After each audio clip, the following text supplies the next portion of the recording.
Beaucoup de musulmans prient tous les jours avec sincérité, mais sans toujours comprendre les nuances juridiques qui entourent leurs actes.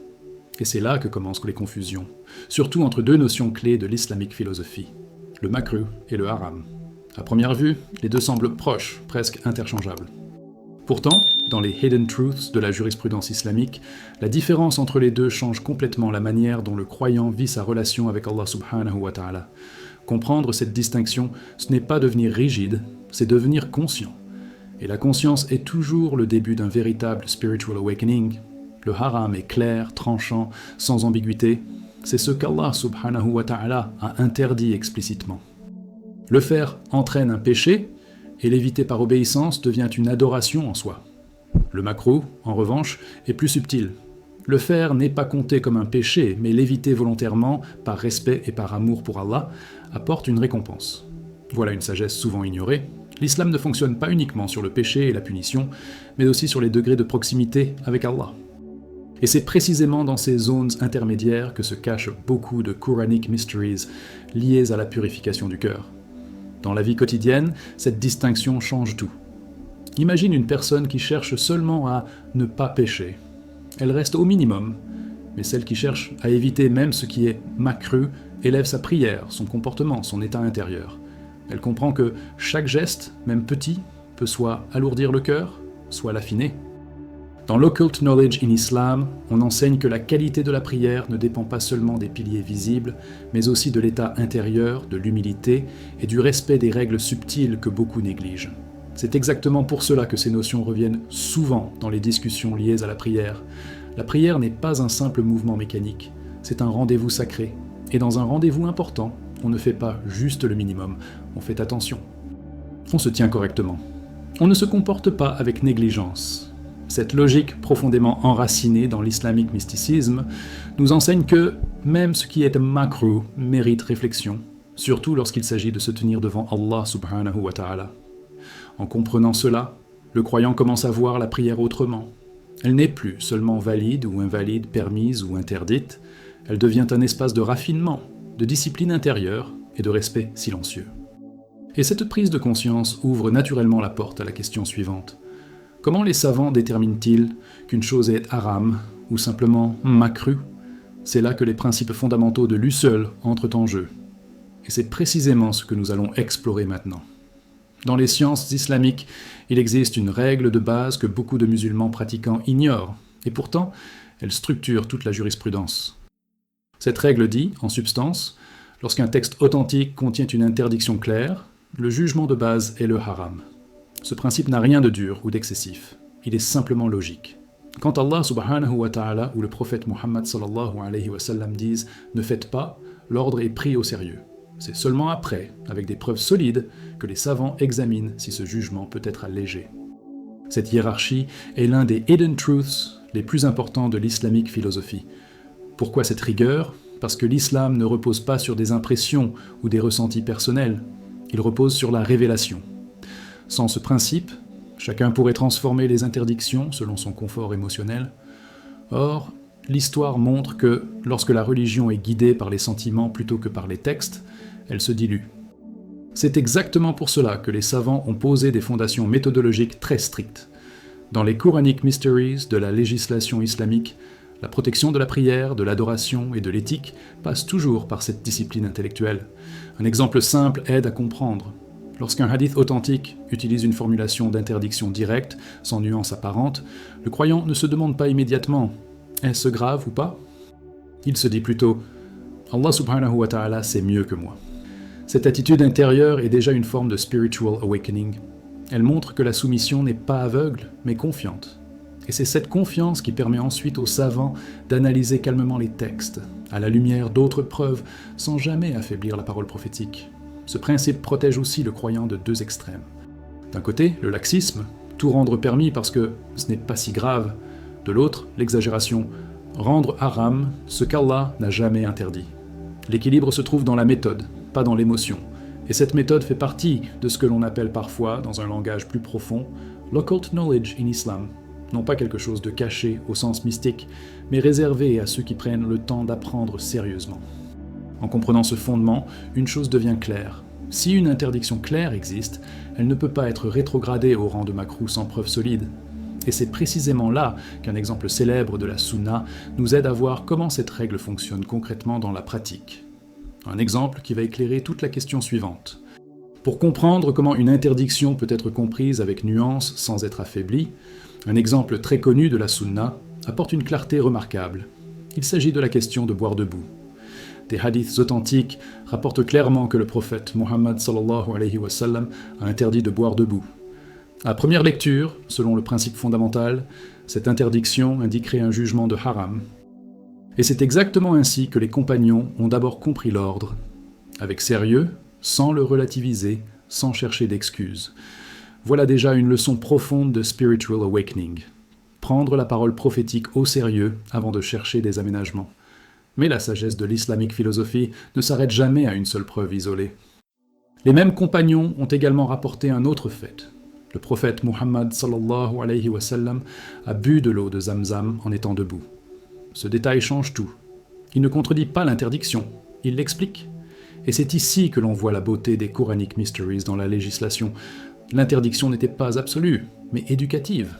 Elle orientait vers ce qui est plus complet, plus digne, plus sain, sans rendre l'acte automatiquement pécheur.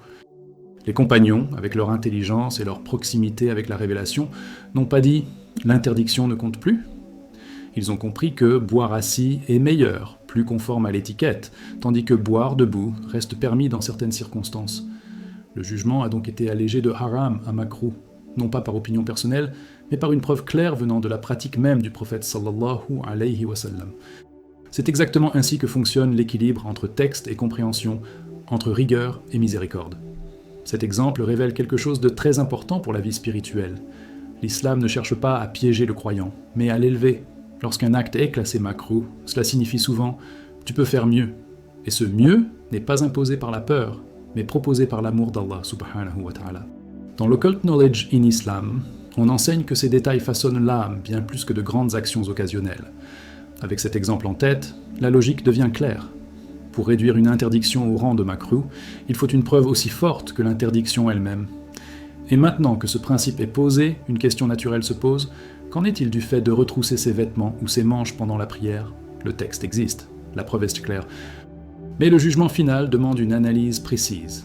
Et c'est exactement ce que nous allons voir ensuite. Lorsqu'on arrive à la question de retrousser ses vêtements ou ses manches pendant la prière, le texte prophétique est direct, sans détour. Le prophète Muhammad sallallahu alayhi wa sallam a explicitement ordonné de ne pas prier en relevant ses vêtements ou ses manches. Cette formulation, claire et impérative, place immédiatement l'acte dans la catégorie des interdictions selon les principes que nous avons vus. Et dans la logique de l'islamique philosophie, une interdiction claire n'est jamais anodine, surtout lorsqu'elle concerne la prière, qui est le pilier central de la relation entre le serviteur et Allah subhanahu wa ta'ala. À première vue, beaucoup se demandent « mais pourquoi un détail aussi petit ?» Justement parce que la prière n'est pas un acte ordinaire. Dans les Hidden Truths de l'adoration, chaque geste exprime une posture intérieure. Relever volontairement ses vêtements pour prier donne l'image de quelqu'un qui se prépare à travailler, à agir, à se protéger, alors que la prière est un moment d'abandon, de soumission et d'humilité. Le corps parle avant même que la langue ne récite. Et dans les Quranic Mysteries de la Salat, cette cohérence entre le corps et le cœur est essentielle. D'un point de vue juridique, la situation est intéressante. Contrairement à l'exemple de boire debout, aucune preuve authentique n'existe montrant que le prophète Muhammad, sallallahu alayhi wa sallam, aurait lui-même relevé ses vêtements pendant la prière. Il n'y a donc pas d'élément clair permettant de réduire l'interdiction par une pratique contraire. Et pourtant, la majorité des savants n'ont pas classé cet acte comme haram, mais comme makruh. Pourquoi ? Pas par légèreté, mais par prudence méthodologique, en tenant compte de l'ensemble des règles, du contexte et de l'absence de nuisances directes. Cela montre une chose très importante, la jurisprudence islamique n'est pas mécanique, elle est vivante, réfléchie, équilibrée.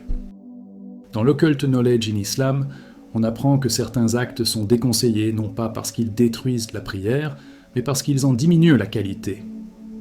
La prière reste valide, mais elle perd une partie de sa beauté, de sa présence, de son adab. Et c'est précisément là que le croyant sincère fait la différence.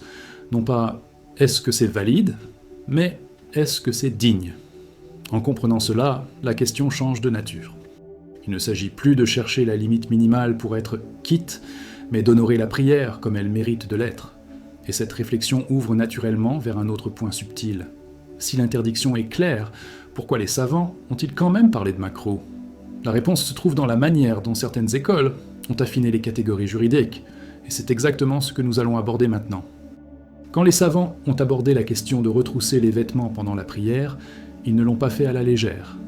Ils avaient devant eux un texte clair, oui, mais aussi une responsabilité immense, préserver la cohérence de la loi islamique sans rendre la religion dure ou irréaliste pour les croyants.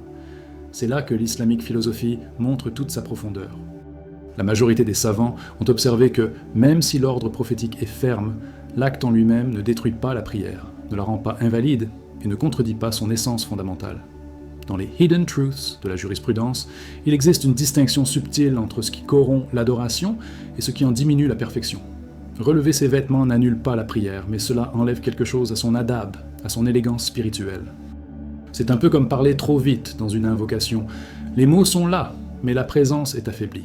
C'est pour cette raison que beaucoup de savants ont choisi la voie du makruh, une voie qui éduque sans écraser, qui corrige sans briser. Certaines écoles, notamment dans leur approche méthodologique, ont même établi des niveaux dans le makruh.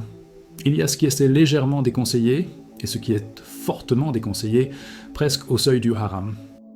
Et retrousser ses vêtements dans la prière entre souvent dans cette seconde catégorie. Pas parce que l'acte est insignifiant, mais parce qu'il touche à la posture du cœur devant Allah subhanahu wa ta'ala. Dans les Quranic Mysteries de la prière, chaque détail compte, même ceux que l'ego considère comme mineurs. Il est aussi important de comprendre que les savants ont pris en compte la réalité humaine. Une manche trop longue, un vêtement qui gêne involontairement, un mouvement instinctif, tout cela existe. La religion ne ferme pas les yeux sur la condition humaine. C'est pourquoi ils ont distingué entre relever volontairement ses vêtements pour prier et ajuster un vêtement par nécessité.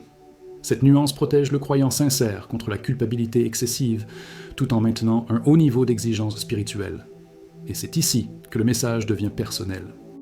La question n'est pas « est-ce que c'est haram ou makruh ?» La vraie question est « quelle qualité de prière veut-on offrir à Allah subhanahu wa ta'ala » Celui qui cherche l'excellence évite ce qui est déconseillé, même s'il n'est pas puni pour l'avoir fait. Et cette réflexion nous amène naturellement à des situations concrètes de la vie quotidienne, là où beaucoup de gens se trompent sans même s'en rendre compte. Exactement ce que nous allons explorer maintenant. Dans la pratique quotidienne, beaucoup de musulmans tombent dans cette erreur sans même s'en rendre compte. Ils ne le font ni par arrogance, ni par négligence, mais simplement par automatisme. Avant la prière, on ajuste ses vêtements, on retrousse une manche, on replie un pantalon, et puis on entre dans la salat. Pourtant, dans les hidden truths de la prière, ce moment précis marque une transition. On quitte l'espace ordinaire pour se tenir devant Allah subhanahu wa ta'ala. Et ce passage mérite une attention particulière. Lorsqu'une personne plie volontairement ses manches avant de commencer la prière, cela entre clairement dans ce qui a été déconseillé. Pourquoi ? Parce que ce geste n'est pas nécessaire. Il n'est pas dicté par une gêne réelle, mais par un confort personnel ou une habitude. Dans les Quranic Mysteries de l'adoration, la prière est un acte où même le corps se soumet. Les vêtements tombent naturellement, comme pour dire « Je ne contrôle plus, je me présente tel que je suis devant toi ». Il en va de même pour celui qui remonte intentionnellement son pantalon ou sa robe uniquement pour prier, alors qu'il pourrait simplement choisir un vêtement adapté dès le départ. Ici, le problème n'est pas le tissu, mais l'intention. La prière n'est pas un moment où l'on prépare son apparence, mais où l'on abandonne le superflu. Dans l'islamique philosophie, la beauté de la prière réside dans la simplicité et la présence, pas dans l'ajustement constant. Cependant, l'islam n'ignore jamais la réalité. Si un vêtement tombe de manière gênante pendant la prière, si une manche glisse involontairement, ajuster sans intention préalable n'entre pas dans cette interdiction stricte. Les savants ont toujours fait la différence entre ce qui est planifié et ce qui est subi. Et cette nuance fait partie de l'occult knowledge in Islam que peu de gens prennent le temps d'expliquer clairement. Ce point révèle quelque chose de plus profond. La prière n'est pas seulement une série de mouvements, c'est un état intérieur. Plus on réduit les gestes inutiles, plus l'esprit se stabilise. Et c'est précisément là que surgit une autre question délicate, souvent mal comprise, liée aux vêtements, surtout lorsqu'ils dépassent une certaine limite. Un sujet sensible mais essentiel que beaucoup préfèrent éviter, et que nous allons maintenant éclairer sans détour. Ici, beaucoup de musulmans se retrouvent confus, parfois même stressés, parce que deux règles semblent entrer en collision. D'un côté, Il y a l'interdiction claire de l'isbal, le fait de laisser les vêtements descendre sous les chevilles. De l'autre, il y a l'interdiction de plier ses vêtements pendant la prière. Alors, que faire quand on se retrouve à prier avec un pantalon trop long ? C'est précisément dans ce genre de situation que l'islamique philosophie révèle sa sagesse profonde. L'isbal n'est pas une question secondaire. De nombreux hadiths montrent que laisser volontairement ses vêtements sous les chevilles est un péché en soi, en dehors même de la prière. Entrer en salat tout en restant dans un état de désobéissance pose donc un vrai problème spirituel. La prière est une rencontre avec Allah subhanahu wa ta'ala, et cette rencontre mérite d'être faite dans un état aussi pur que possible, extérieurement comme intérieurement. C'est ici qu'intervient un principe fondamental, souvent méconnu, mais central dans les hidden truths du fiqh. Lorsqu'on est face à deux mots, on choisit le moindre. Dans ce cas précis, les savants ont expliqué que plier le vêtement pendant la prière devient permis, car cela permet d'éviter un péché plus grave. Ce n'est plus un choix de confort, mais une correction nécessaire, et cette nuance change complètement le jugement. Il faut bien comprendre, ce n'est pas une autorisation générale de retrousser ses vêtements en prière. C'est une exception contextuelle, liée à une situation précise. La meilleure solution reste toujours la prévention. Choisir des vêtements adaptés avant la prière, afin de ne pas se retrouver face à ce dilemme. Dans les Quranic Mysteries de l'adoration, la préparation fait partie intégrante de la sincérité. Ce point nous enseigne quelque chose de plus large. L'islam ne fonctionne pas avec des règles rigides déconnectées de la réalité. Il fonctionne avec des principes vivants, équilibrés, qui protègent le cœur autant que les actes. Et quand on comprend cela, la prière cesse d'être une source d'angoisse juridique pour devenir ce qu'elle doit être. Un refuge, un apaisement et un lien direct avec Allah subhanahu wa ta'ala. Et c'est exactement ce lien que nous allons sceller maintenant, en revenant à l'essentiel. Au final, cette question n'est pas une simple histoire de manches ou de tissus. Elle révèle quelque chose de bien plus profond, la manière dont on se tient devant Allah subhanahu wa ta'ala. La prière n'est pas seulement valide ou invalide, elle a un niveau, une qualité, une présence.